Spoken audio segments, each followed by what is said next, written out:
السلام عليكم ورحمة الله وبركاته. الحمد لله نحمده ونستعينه ونستغفره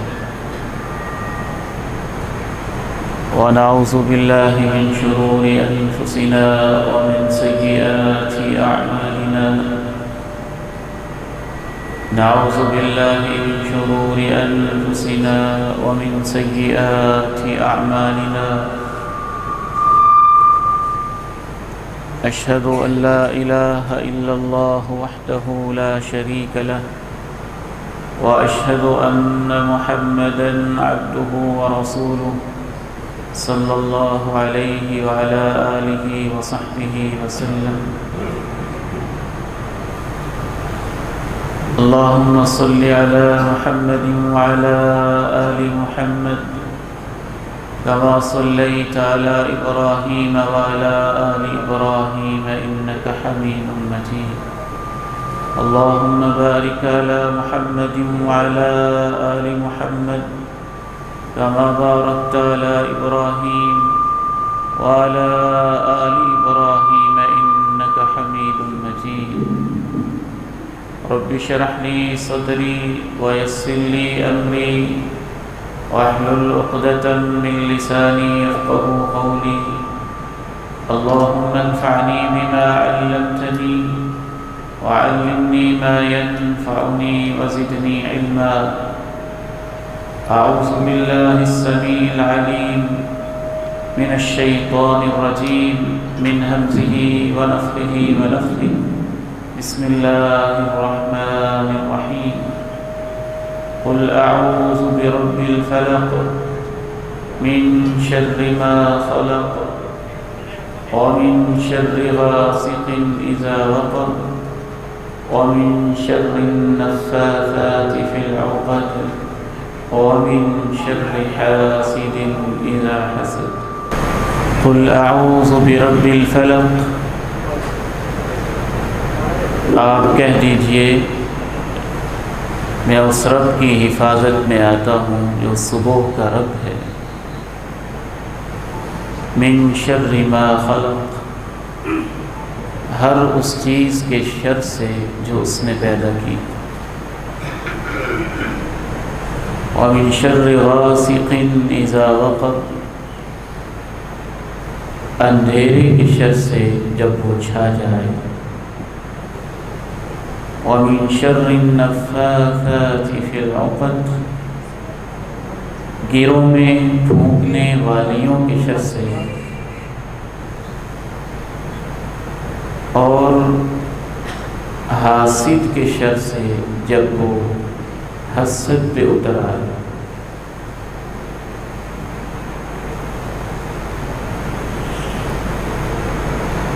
دل کو جب بیماری لگ جائے اور دل بیمار ہو جائے تو انسان کی ساری زندگی ہی بیماریوں میں گزرنے لگ جاتی ہے. میں اور آپ اس وقت ایک دوسرے کے چہرے کو دیکھ رہے ہیں، لیکن اللہ تعالیٰ میرے اور آپ کے دل کو دیکھ رہے ہیں. دل کو جو بیماریاں لگتی ہیں ان میں ایک انتہائی خطرناک بیماری کا نام حسد ہے.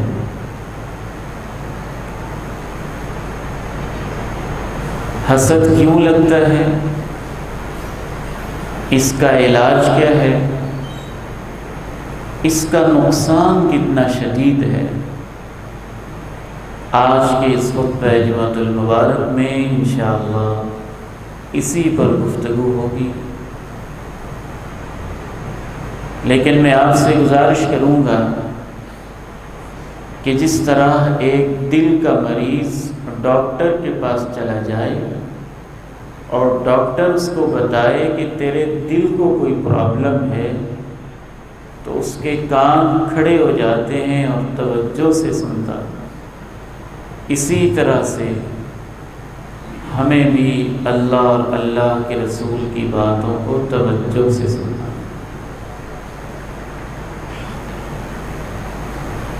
یہ اتنی خطرناک بیماری ہے. سب سے پہلی اس بیماری کے اندر قباحت یہ ہے کہ آسمانوں میں اللہ کی نافرمانی، اللہ کی معصیت، اللہ کے حکم کے سامنے سرکشی حسد کی بیماری کی وجہ سے ہوئی تھی، اور وہ ابلیس نے جناب آدم سے حسد کرتے ہوئے سجدہ کرنے سے انکار کر دیا تھا. دوسری بات، اس زمین کے اوپر بھی سب سے پہلا گناہ حسد کا ہوا تھا. ابھی انسانیت اپنے آغاز میں تھی، تاریخ شروع ہو رہی تھی. پہلے انسان کے دو بیٹے حابیل اور قابیل، ان میں سے قابیل اپنے بھائی حابیل سے حسد کے اندر مبتلا ہو کر اسے قتل کر بیٹھا. اللہ کے پیارے نبی علیہ السلام ارشاد فرماتے ہیں، قیامت تک جب بھی کوئی قتل ہوتا ہے تو آدم کے بیٹے پہلے قاتل کو اس قتل میں برابر کا گناہ ملتا ہے. تیسری بات، حسد ہی کی وجہ سے یہودی ایمان سے محروم ہو گئے. یہودی اصل میں نبی علیہ السلام کے کزن لگتے ہیں. آپ جانتے ہیں کہ اللہ کے پیارے نبی کے جد امجد حضرت اسماعیل ہیں.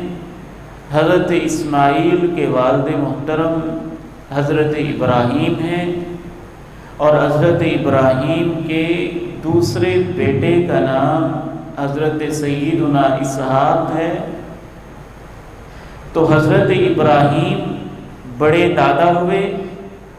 ان کے دو بیٹوں میں سے حضرت اسماعیل کی نسل میں سے اللہ کے پیارے نبی تشریف لائے. حضرت اسحاق کی نسل میں سے بہت سارے انبیاء آئے، اور انہی کی نسل سے یہودیوں کا تعلق ہے. صرف اس وجہ سے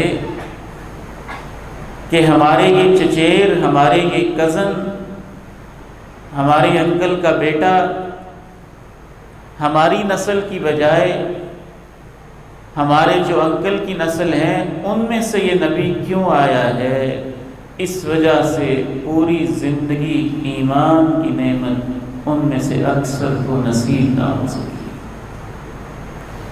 يَعْرِفُونَهُ كَمَا يَعْرِفُونَ أَبْنَاءَهُمْ وَإِنَّ فَرِيقًا مِّنْهُمْ لَيَكْتُمُونَ الْحَقَّ وَهُمْ يَعْلَمُونَ.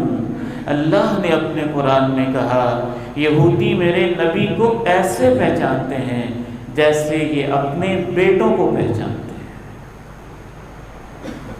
پہچانتے ہیں پیغمبر ہے، پہچانتے ہیں برحق ہے، پہچانتے ہیں حق لے کے آیا ہے، پہچانتے ہیں کہ اس کی علامتیں تورات میں انجیل میں موجود ہیں. نہ ماننے کی صرف اور صرف بنیادی وجہ حسد ہے. وَدَّ كَثِيرٌ مِّنْ أَهْلِ الْكِتَابِ لَوْ يَرُدُّونَكُم مِّن بَعْدِ إِيمَانِكُمْ كُفَّارًا حَسَدًا مِّنْ عِندِ أَنفُسِهِمْ. اللہ نے یہاں تک کہہ دیا، صرف یہی نہیں کہ ایمان نہیں لائے، یہودی یہ بھی چاہتے تھے کاش کے سارے صحابہ بھی ہمارے جیسے ہو جائیں، پیغمبر کے دین کو چھوڑ دیں، صرف حسد کی وجہ سے. ترتیب سے ذہن میں رکھیے، آسمانوں میں سب سے پہلا گناہ حسد کا ہوا، زمین پر سب سے پہلا گناہ حسد کا ہوا، اور اسی وجہ سے قابیل نے اپنے بھائی حابیل کو تڑپا دیا، خون میں نہلا دیا. یہودی ایمان سے محروم رہ گئے حسد کی وجہ سے. آگے بڑھیے، مشرکین مکہ. چوتھی بات، مشرکین مکہ کی ایک بہت بڑی تعداد ایمان سے محروم رہ گئی حسد کی وجہ سے۔ لولا نزل هذا القرآن على رجل من القريتين عظیم، ہم بڑے لوگ، سردار لوگ، مالدار لوگ، سرمایہ دار لوگ، کعبہ کے متولی لوگ، نسب والے، ڈیرے والے، حسب والے، خاندانوں والے، برادریوں والے، اور یہ ایک یتیم بچہ، ہم سارے اس کے ماتحت ہو جائیں۔ کیا قرآن اسی پہ نازل ہونا تھا؟ بس اس حسد کی وجہ سے ایمان کی نعمت سے محروم ہو گئے۔ یہ ایک بنیادی وجہ تھی۔ پانچویں بات، منافقین کا سردار اور لیڈر عبداللہ بن ابی، مدینہ منورہ کا سمجھدار، ذہین و فطین، سردار قسم کا انسان تھا۔ مدینہ والوں کا اتفاق ہو گیا تھا کہ آئندہ پگڑی اس کے سر پہ رکھنی ہے، سردار اس کو بنانا ہے۔ وقت طے ہونا باقی تھا، کس تاریخ کو، کس وقت، کس دن اس کی تاج پوشی کی رسم ہوگی، اور باقاعدہ اس کے سر پہ تاج پہنا کے ہم اس کو اپنا لیڈر، اپنا قائد، اپنا رہبر اور مقتدا باقاعدہ رسماً بنا لیں گے۔ اور اس سے پہلے اللہ کے پیارے نبی تشریف لے آئے، اس کی سرداری خطرے میں پڑ گئی۔ پوری زندگی دل میں حسد چھپاتا رہا، حسد چھپا چھپا کے ایسا مرا کہ اللہ نے کہا، اے میرے پیارے حبیب، آپ 70 مرتبہ بھی اس بندے کے لیے معافی مانگیں گے تو میں اس کو معاف نہیں کروں گا۔ چھٹی بات، حسد، ان پانچوں سے یہ نتیجہ نکلا کہ حسد کرنا ابلیس کی عادت ہے، حسد کرنا قابیل کی عادت ہے، قاتل کی عادت ہے، حسد کرنا یہودیوں کی عادت ہے، حسد کرنا مشرکین مکہ کی عادت ہے، اور حسد کرنا منافقوں کی عادت ہے۔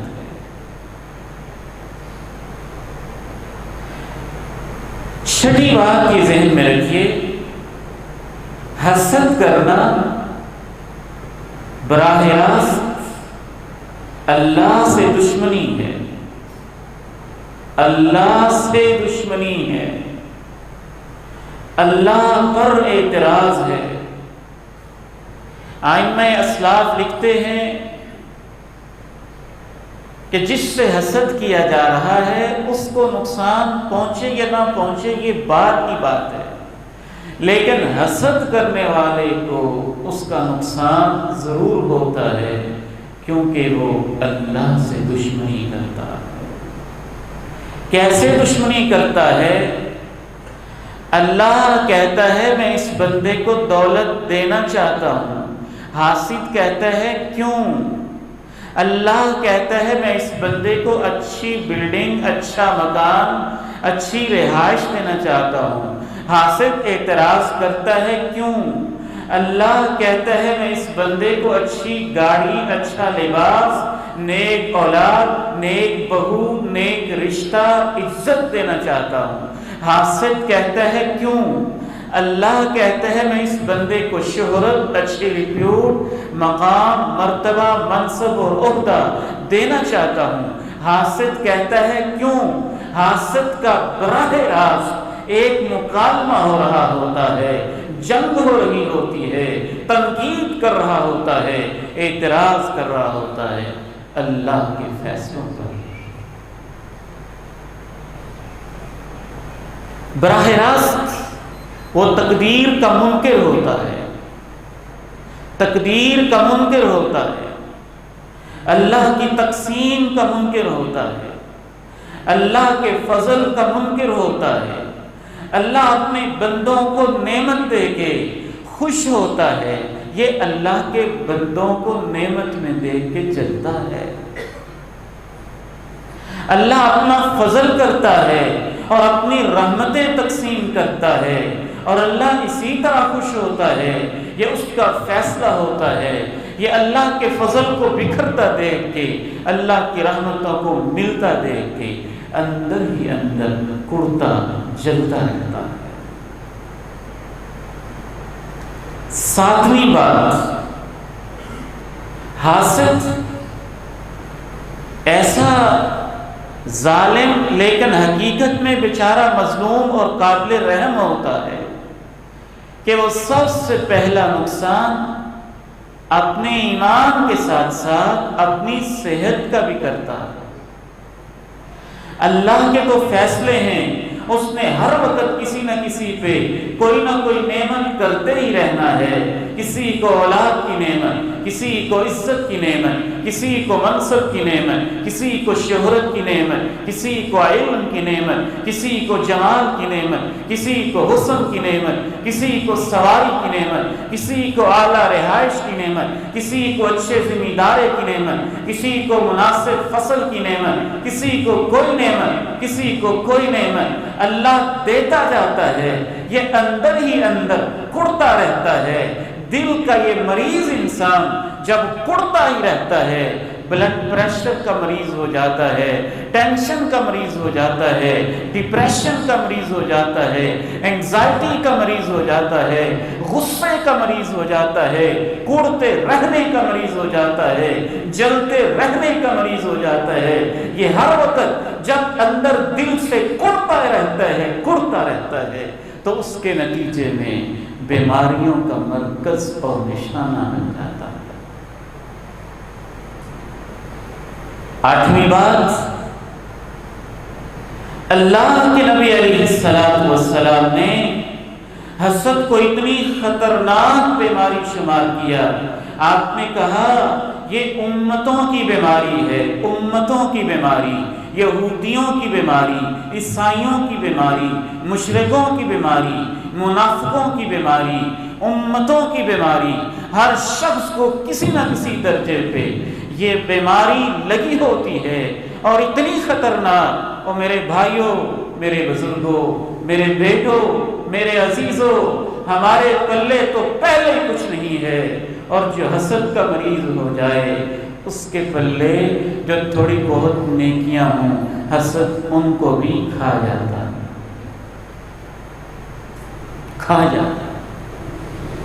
کیونکہ وہ ہر وقت کڑتا رہتا ہے۔ زانی کبھی زنا کرے گا کبھی نہیں، چور کبھی چوری کرے گا کبھی نہیں، ڈاکہ کبھی ڈاکہ ڈالے گا کبھی نہیں، شرابی کبھی شراب پیے گا کبھی نہیں، لیکن حاسد تو دل کا مریض ہوتا ہے، یہ ہر وقت کڑتا رہتا ہے، ہر لمحے کڑتا رہتا ہے، جو ہی کسی پہ نعمت دیکھتا ہے یہ اندر سے کڑنے لگتا ہے۔ اس کا یہ اللہ کی تقسیم پہ اعتراض اللہ کو اتنا ناگوار گزرتا ہے کہ آپ نے ارشاد فرمایا، مجھے ڈر لگتا ہے میری امت کے لوگوں، مجھے ڈر لگتا ہے تمہارے اندر وہ بیماری آ جائے گی جو پہلی امتوں کو لگی تھی، اور وہ بیماری صفایا کر دے گی۔ فرمایا لا اقول تحلق الشعر، میں یہ نہیں کہتا تمہارے بالوں کا صفایا کر دے گی، ولکن تحلق الدین، وہ تمہارے دین کا صفایا کر دے گی۔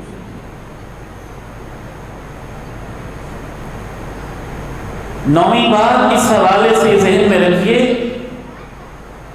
حسد اس قدر بدترین بیماری ہے، عجیب و غریب بیماری ہے، جس شخص کو یہ بیماری لگ جاتی ہے علاج نہ کرے بڑھتی جاتی ہے، بڑھتی جاتی ہے، بڑھتی جاتی ہے۔ اس کا پہلا لیول تو یہ ہوتا ہے کہ انسان آنکھیں پھاڑ پھاڑ کے دیکھتا ہے اس کی کوٹھی کیسی، اس کا بنگلہ کیسا، اس کی زمین کتنی، اس کی جائیداد کتنی۔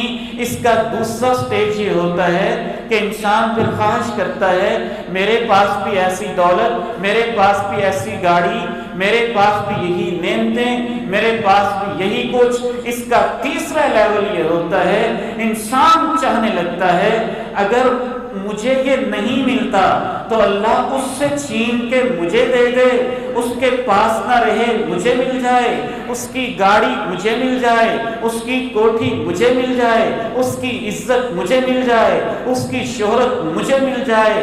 اور بدترین چوتھا لیول یہ ہوتا ہے کہ حاسد کہتا ہے مجھے ملے یا نہ ملے، اس کے پاس یہ چیز باقی نہیں رہنی چاہیے، میرے پاس نہیں ہے تو اس کے پاس بھی نہ ہو، کیوں ہے اس کے پاس؟ 10ویں بات اس حوالے سے ذہن میں رکھیے،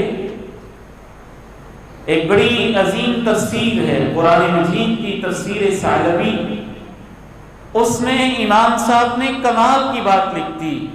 تفسیر سورۃ الفلق لکھتے ہوئے بیان کرتے ہیں کہ قرآن کی جو آخری 2 سورتیں ہیں ان میں سے آخری سورہ ناس ہے، اس میں شیطان سے پناہ مانگی گئی ہے، خناس سے پناہ مانگی گئی ہے، اس کے وسوسوں سے پناہ مانگی گئی ہے، اور اس سے جو پہلی سورت ہے سورۃ الفلق، اس میں حاسد سے پناہ مانگی گئی۔ اس کا مطلب ہے حاسد شیطان جیسا ہے، ابلیس جیسا ہے، اس کا دوست ہے۔ مزید وہ لکھتے ہیں کہ سورۃ الفلق میں ساری برائیاں اللہ نے ترتیب سے بیان کی ہیں، اور ساری برائیاں بیان کرنے کے بعد سب سے آخری برائی حاسد کی برائی بیان کی ہے، جس سے پتہ چلتا ہے کہ حسد ساری برائیوں میں سے بدترین برائی اور باقی برائیوں کا مجموعہ اور سبب ہوتا ہے۔ غور سے اس سورہ کو سنیں۔ اعوذ باللہ من الشیطان الرجیم، بسم اللہ الرحمن الرحیم، قل اعوذ برب الفلق من شر ما خلق ومن شر غاسق اذا وقب ومن شر النفاثات في العقد ومن شر حاسد اذا حسد۔ آپ کہا کرو اے اللہ تو صبح کا رب ہے، میں تیری حفاظت میں آتا ہوں، من شر ما خلق، ہر اس چیز کے شر سے جو اس نے پیدا کی ہے، ہر اس چیز کے شر سے جو اس نے پیدا کی ہے۔ اس میں درندے بھی آ گئے، سانپ جیسے زہریلے موذی قسم کے مخلوقات بھی آ گئیں، بچھو کی طرح کاٹنے والی مخلوقات بھی آ گئیں، چیرنے پھاڑنے والے شیر اور چیتے اور درندے بھی آ گئے، کیونکہ سب اللہ کی مخلوق ہیں۔ ہر اس چیز کے شر سے جو اس کی مخلوق ہے، اے اللہ میں تیری حفاظت میں آتا ہوں، سانپوں کے زہر سے تیری حفاظت میں آتا ہوں، بچھو کے ڈسنے سے تیری حفاظت میں آتا ہوں، شیر کی درندگی سے تیری حفاظت میں آتا ہوں، چیتے کی شیطنت سے تیری حفاظت میں آتا ہوں، جنات کی خباثت سے تیری حفاظت میں آتا ہوں۔ ساری چیزیں اس کے اندر آ گئیں۔ اگلی آیت میں اللہ نے کیا کہا؟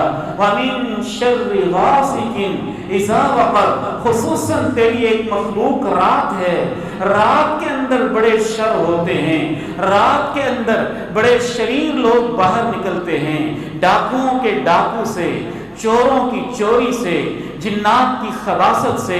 اے اللہ رات میں جو برائیاں ہوتی ہیں میں ان سے بھی تیری حفاظت میں آتا ہوں۔ پھر تیسرے لیول پہ کہا وَمِن شَرِّ النَّفَّاثَاتِ فِي الْعُقَدِ، جو گروہ میں پھونکیں لگا لگا کے جادو کرتے ہیں، کرواتے ہیں، منتر پڑھتے ہیں، پڑھواتے ہیں، پتہ نہیں کیا کیا خباثتیں کرتے ہیں، کرواتے ہیں۔ اے اللہ ان کے شر سے میں تیری حفاظت میں آتا ہوں۔ اور سب سے آخر میں کہا وَمِن شَرِّ حَاسِدٍ اِذَا حَسَدَ، حسد کرنے والے کے شر سے میں تیری حفاظت میں آتا ہوں جب وہ حسد کرنے لگے۔ تو تفسیر ثعلبی میں کیا لکھا ہے؟ اس میں یہ لکھا ہے کہ جتنی برائیاں تھیں سب کو بیان کرنے کے بعد سانپوں کے زہر کے بعد اور بچھو کے ڈسنے کے تذکرے کے بعد، شیر چیتے کے پھاڑنے کے بعد، جادوگر کے جادو کے بعد، رات کے اندھیرے کے بعد، آخر میں اللہ نے حاسد کا تذکرہ اس لیے کیا ہے کہ حاسد کا حسد کرنا جادو سے برا ہے، حاسد کا حسد کرنا شیر چیتے سے بڑھ کے ہے، حاسد کا حسد کرنا سانپ کے زہر سے بڑھ کے ہے، حاسد کا حسد کرنا بچھو کے کانٹے سے بڑھ کر ہے۔ بلکہ ائمہ اسلاف لکھتے ہیں کہ دنیا میں جب قتل ہوتے ہیں تو اس کے پیچھے بھی اکثر ایک بنیادی وجہ انسان کا حسد ہوتا ہے، جادو کے پیچھے ایک وجہ انسان کا حسد ہوتا ہے، لڑائی جھگڑے مقدموں کے پیچھے ایک وجہ انسان کے اندر چھپا ہوا حسد ہوتا ہے۔ تو 10 باتیں میں نے آپ کے سامنے رکھی۔ حسد کتنی بڑی بیماری ہے، کتنا بد نصیب ہے وہ جو دل کا مریض ہو، اسے پتا بھی نہ ہو کہ میں مریض ہوں، اسے کہا جائے علاج کرواؤ، وہ کہے میں تندرست ہوں، کینسر اس کو اندر سے کھائے جا رہا ہو، ڈاکٹر کہے علاج کرواؤ، وہ کہے میں ٹھیک ہوں۔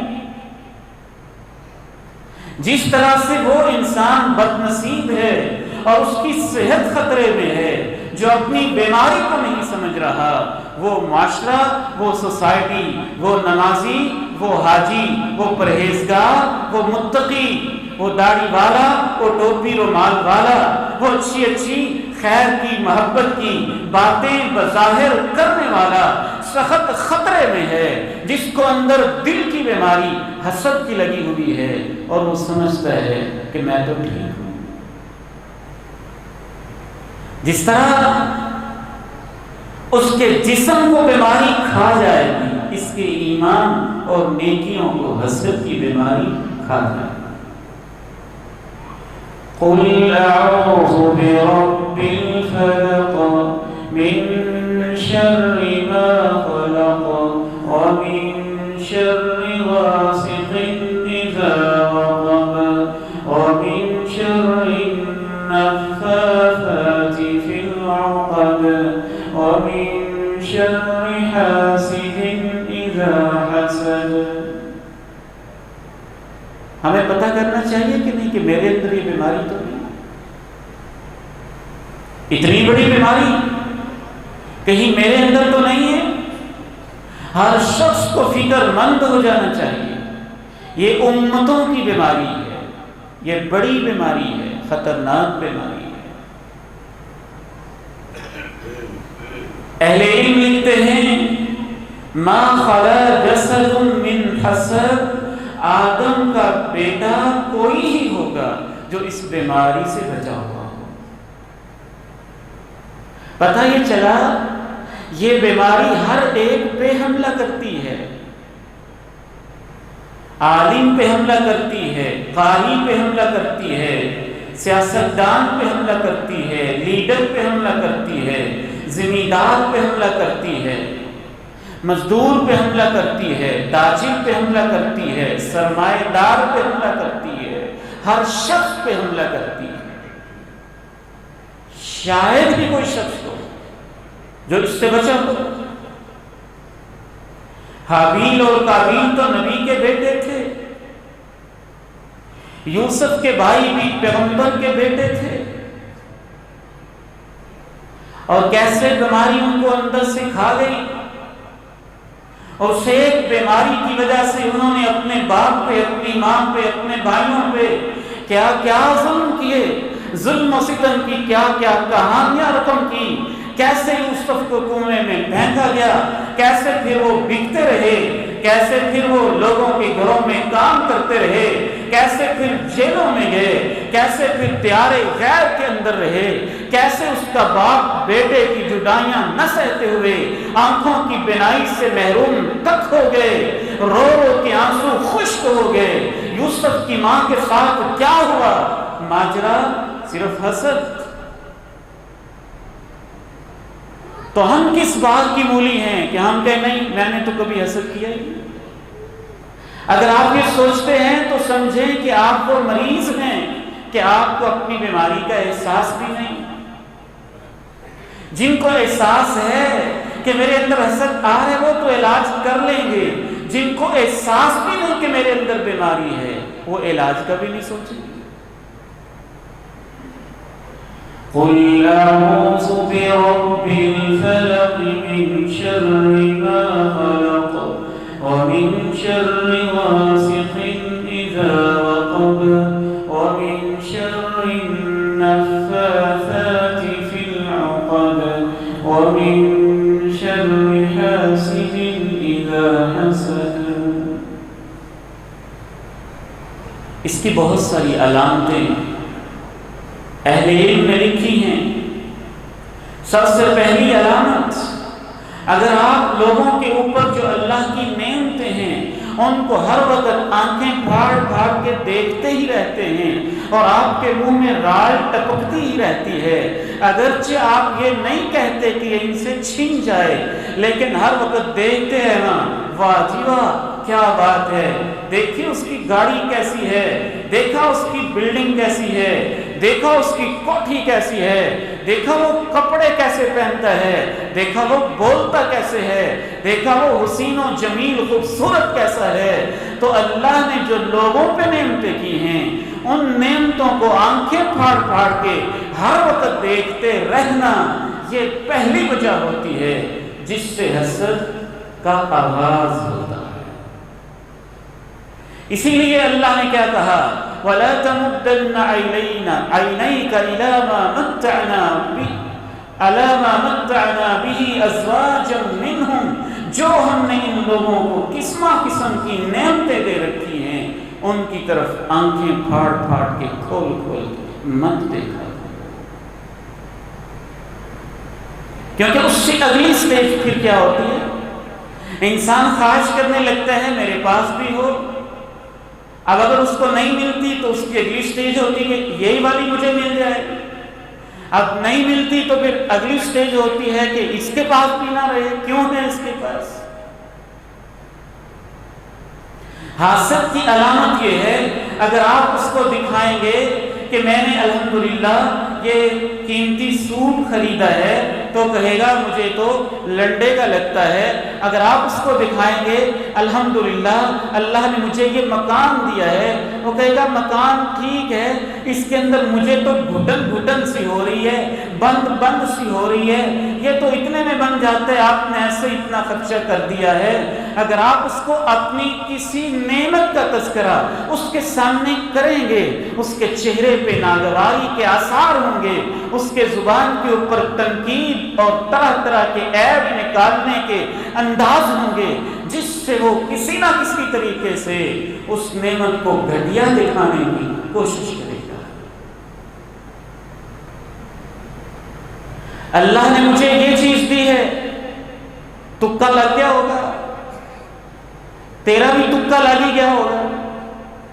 وہ اعتراف نہیں کرنا چاہتا کہ اس بندے نے محنت کی، وہ یہ نہیں کہنا چاہتا اس نے کوشش کی، وہ یہ نہیں کہنا چاہتا ماشاءاللہ اللہ نے تیرے اوپر فضل کیا الحمدللہ، وہ یہ نہیں کہے گا اللہ آپ کو اور برکت دے، اللہ آپ کو اور عزت دے، اللہ اس کو سلامت رکھے، اللہ اس کو قیامت تک قائم رکھے۔ وہ آگے سے کہے گا تکا لگ ہی گیا اس کا۔ وجہ کیا ہوتی ہے؟ علامتیں میں نے آپ کو بتا دی، جائزہ آپ خود لے لیں، بیٹھ کے اپنے من میں جھانکیں کہاں کہاں کیسے کیسے کس کس طریقے سے حسد پایا جاتا ہے۔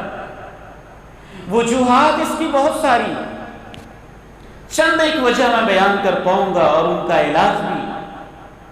حسد کی سب سے پہلی اور بنیادی وجہ، سب سے پہلی اور بنیادی وجہ، انسان اپنے اندر اپنے آپ کو بڑا سمجھتا ہے، تکبر کرتا ہے، گھمنڈ میں ہوتا ہے، فخر میں ہوتا ہے، غرور میں ہوتا ہے۔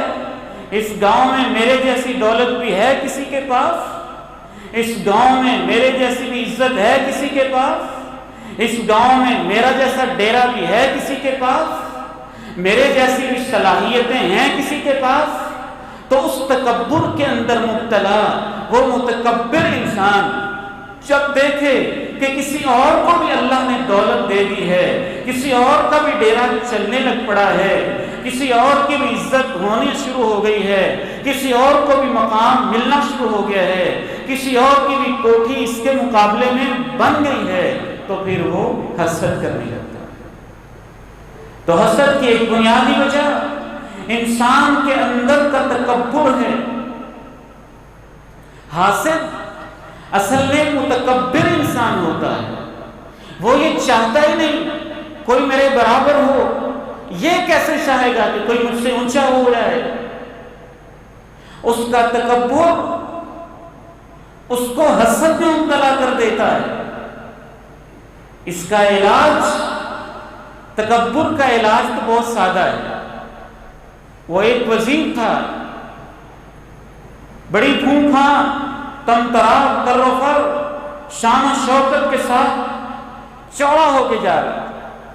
امام مالک ابن دینار نے اسے دیکھا اور کہا یہ چال نہ چلو، اس میں تکبر ہے، یہ اللہ کو پسند نہیں۔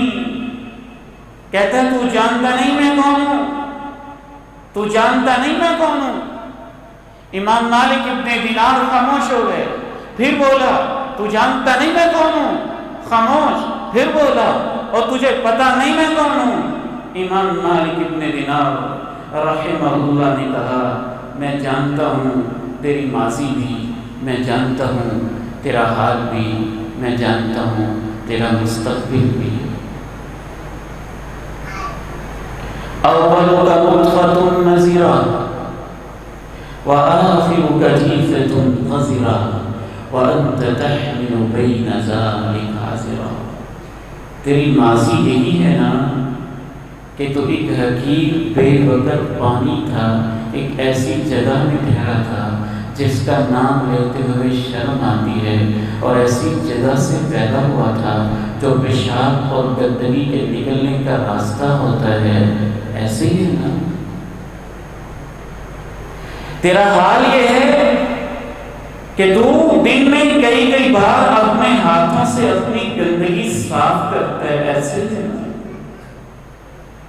تیرا مستقبل یہ ہے، اگر تیری لاش کو 2 دن کے لیے بھی نہ سنبھالا گیا تو تیری آنکھیں پھٹی، تیری پنڈلیاں اکڑی، تیرے اندر سے ایسی بدبو آئے گی کہ تیرا باپ اور تیری ماں بھی تیری لاش کے پاس نہیں جائیں گے۔ کہا سمجھ آ گئی ہے، آئندہ ایسے نہیں چلوں۔ تو تکبر کا علاج، آپ اپنی اصلیت کو یاد کریں، اصلیت کو۔ هل أتى على الإنسان حين من الدهر لم يكن شيئا مذكورا إنا خلقنا الإنسان من نطفة أمشاج نبتليه فجعلناه سميعا بصيرا إنا هديناه السبيل إما شاكرا وإما كفورا من أي شيء خلقه من نطفة خلقه فقدره ثم السبيل يسره ثم أماته فأقبره ثم إذا شاء أنشره۔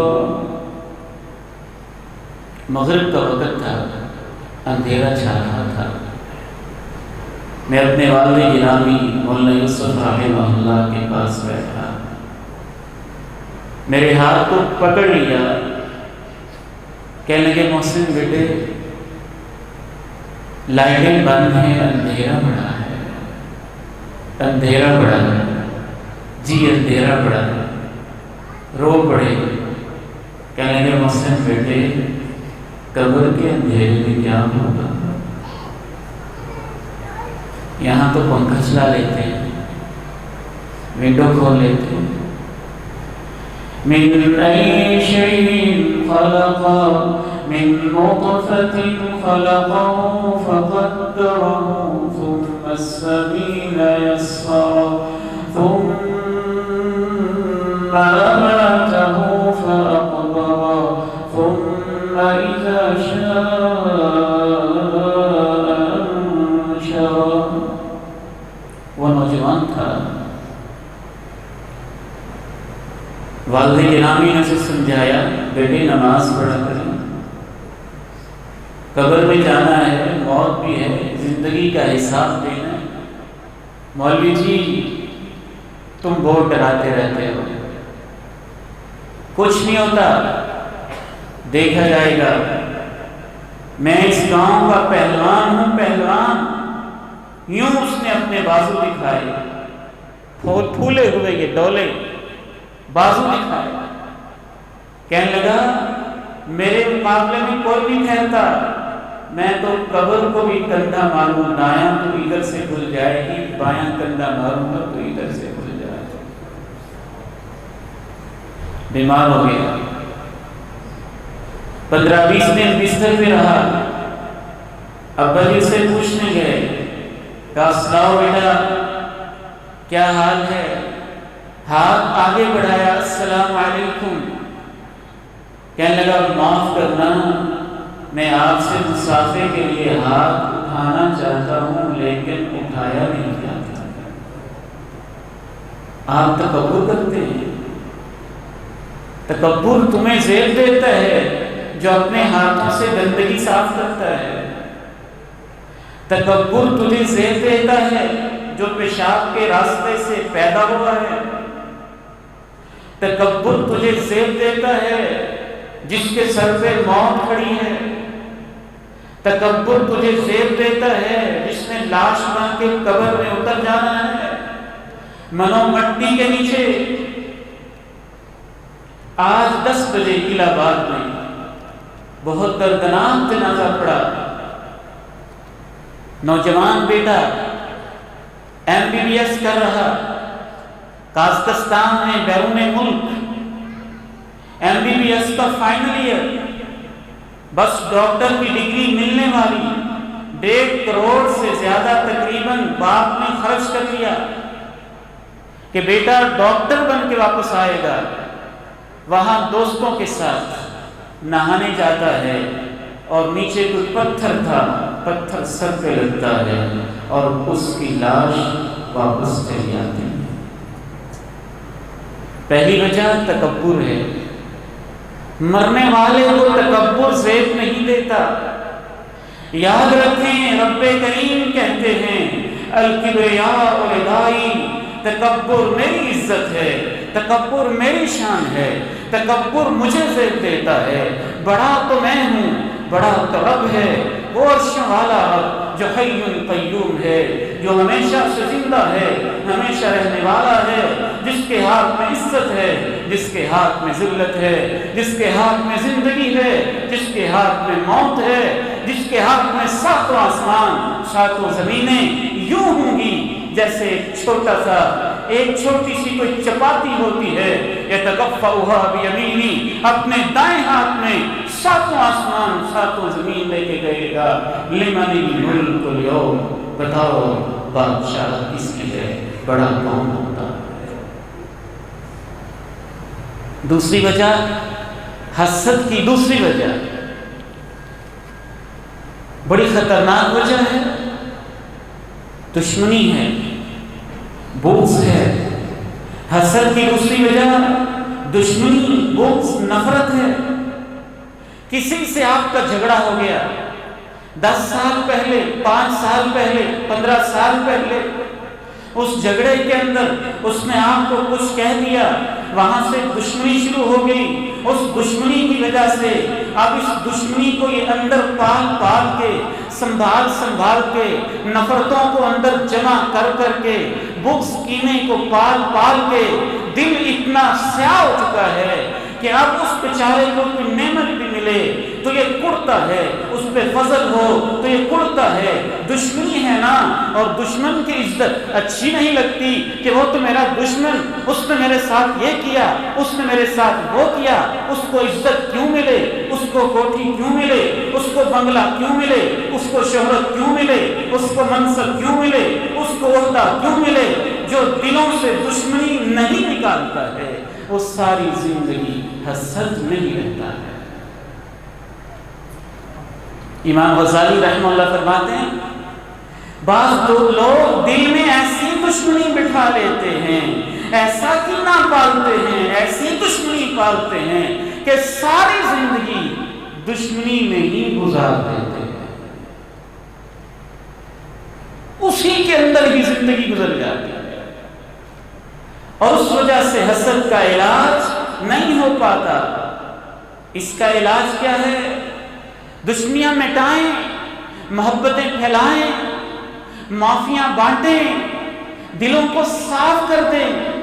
دل اس لیے نہیں ہے کہ ان کو ڈسٹ بین بنا دیں، دل اس لیے نہیں ہے کہ ان کو کوڑا دان بنا دیں، دل اس لیے نہیں ہے کہ ان کو روڑی بنا دیں، دل اس لیے نہیں ہے ان کو گندگی کا ڈھیر بنا دیں۔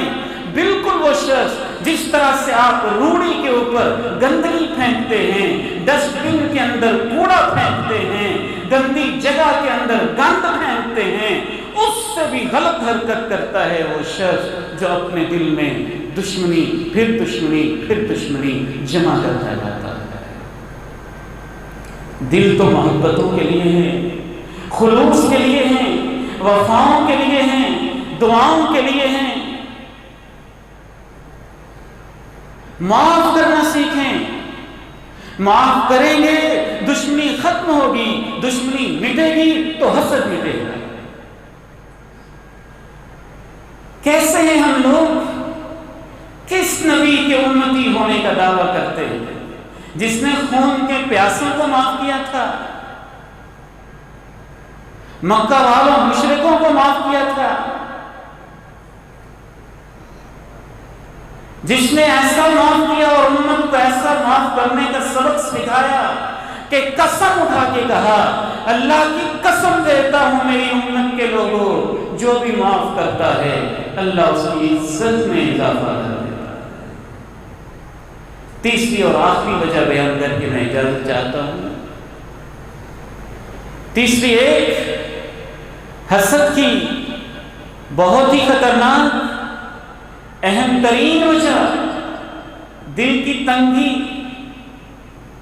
تھوڑ دلی، انسان کی فطرت کی کچھ کمینگی۔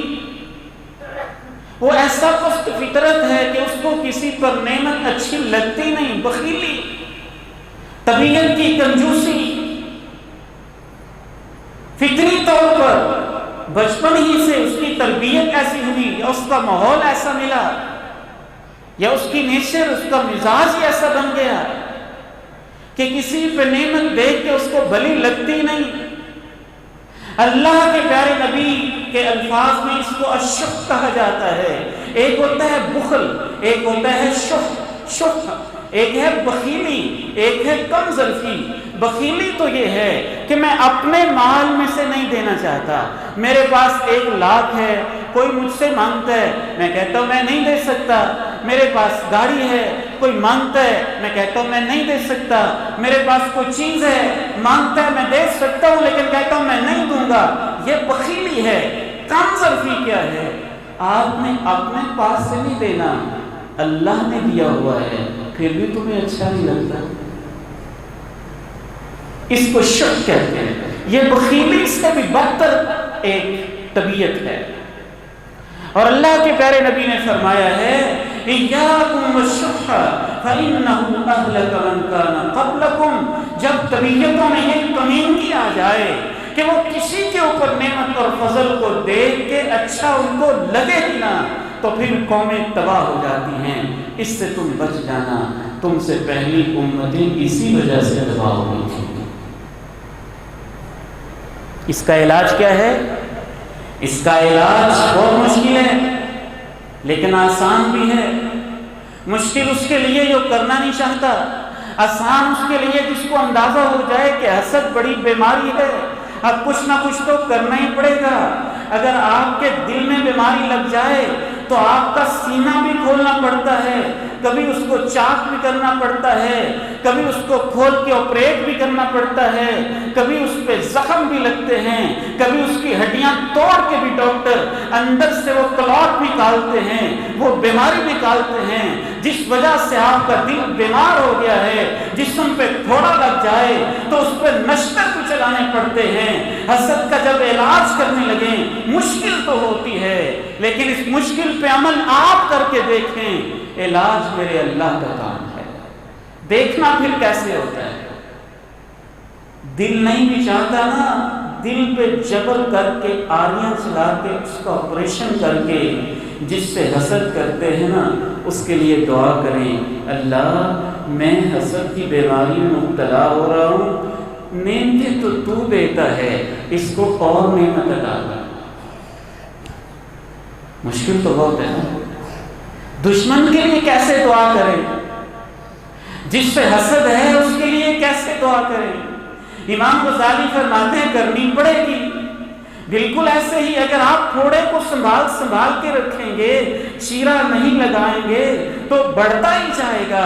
چیرے تو لگیں گے آپ کے دل پہ، مشکل تو لگے گا آپ کو، لیکن ہمت کر کے ایمان کو مضبوط کر کے اللہ میں اتنا کمینہ ہو گیا کہ تیری تقسیم پہ اعتراض کرتا ہوں، یا اللہ میں اتنا ذلیل ہو گیا ہوں کہ فضل تو تیرے ہیں، اسے دینے کے بعد تیرے پاس تو خزانے اور بھی بڑے ہیں۔ حاسد یہ سمجھتا ہے اس کو عزت مل گئی ہے تو اب آپ کو دینے کے لیے اللہ کے پاس عزت ختم ہو گئی ہے، اس کو مکان مل گیا ہے تو اب اللہ نعوذ باللہ خالی ہاتھ ہو گیا ہے، آپ کو کوئی نہیں دے سکتا۔ تو تھوڑی سی ہمت کر کے جب آپ یہ دعا کریں گے اپنی کمینگی کو سمجھیں۔ تاریخ میں لکھا ہے کہ 3 آدمی جا رہے تھے صحرا میں، بیابان میں، تو ان کو خزانہ ملا۔ خزانہ بڑا قیمتی تھا۔ آپس میں بیٹھ کے انہوں نے مشورہ کیا کہ ہم یہ تینوں آپس میں تقسیم کر لیں کیونکہ تینوں کو ملا۔ امام غزالی نے یہ لکھا ہے اپنی کتاب احیاء علوم الدین، کہتے ہیں انہوں نے مشورہ کیا، اس کے بعد ان کو بھوک لگی تو انہوں نے ایک ساتھی سے کہا کہ چلیں آپ کھانا لے آئیں، جب آپ کھانا لائیں گے واپس بیٹھ آئیں گے، ہم کھائیں گے پھر اس کو تقسیم کریں گے۔ تو وہ کھانا لینے چلا گیا۔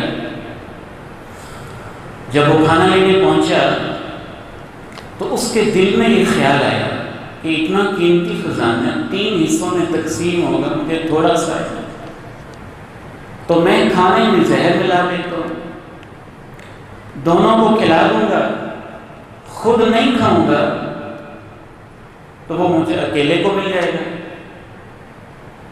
تو اس نے کھانے میں زہر ملا دیا، واپس آیا، ادھر جب وہ راستے میں تھا تو یہ دونوں پیچھے بیٹھ کے مشورہ کرنے لگے کہ خزانہ 3 حصوں میں تقسیم ہوگا تو ہمیں تیسرا حصہ آئے گا، تو اس کی بجائے ہم کسی طریقے سے جب وہ بندہ واپس آئے گا دونوں مل کے اس کو قتل کر دیں گے، جب وہ مر جائے گا تو پھر ہمیں آدھا ملے گا۔ اب وہ کھانا لے کے واپس آیا، امام غزالی رحمہ اللہ فرماتے ہیں انہوں نے اس کو پکڑ کے مار ڈالا، قتل کر دیا۔ قتل کر کے ادھر لاش پڑی ہے، ادھر خزانہ پڑا ہے، ادھر بیٹھ کے کھانا کھانے لگ گئے۔ تو اس نے کھانے میں زہر ملایا ہوا تھا، جب کھانا کھا کے فارغ ہوئے تو یہ دونوں بھی وہاں لاش کی بھی تڑپ رہی تھی، تینوں لاشیں وہاں تڑپتی رہی اور خزانہ جہاں تھا وہاں ہی پڑا رہا۔ امام غزالی فرماتے ہیں کہ جتنی بھی حسد کی وجہ ہیں ان کی ایک بنیادی وجہ بھی دنیا کی محبت ہے۔ جب انسان آخرت کو بھلا دیتا ہے، موت کو بھلا دیتا ہے، قبر کو بھلا دیتا ہے، دنیا کی محبت میں اندھا ہی ہو جاتا ہے تو پھر اس کے اندر اس طرح کی بیماریاں آنے لگتی ہیں، سرایت کرنے لگتی ہیں۔ فیصلے تو رب اپنے ہی کرتا ہے۔ حسد کرنے والے مصر میں پیالہ پکڑ کے فقیر بن کے کھڑے ہوتے ہیں، اور جس کو کنویں میں گرایا تھا اس کو اللہ مصر کے تخت پہ بٹھا دیتا، تو اللہ کے فیصلوں پہ اعتراض نہ کیا کرے۔ بہت ساری بیماریوں کا علاج ہوتا ہے اللہ کی راہ میں خرچ کرنا، خرچ کرنے سے محبت کچھ کم ہوتی ہے۔ وآخر دعوانا الحمد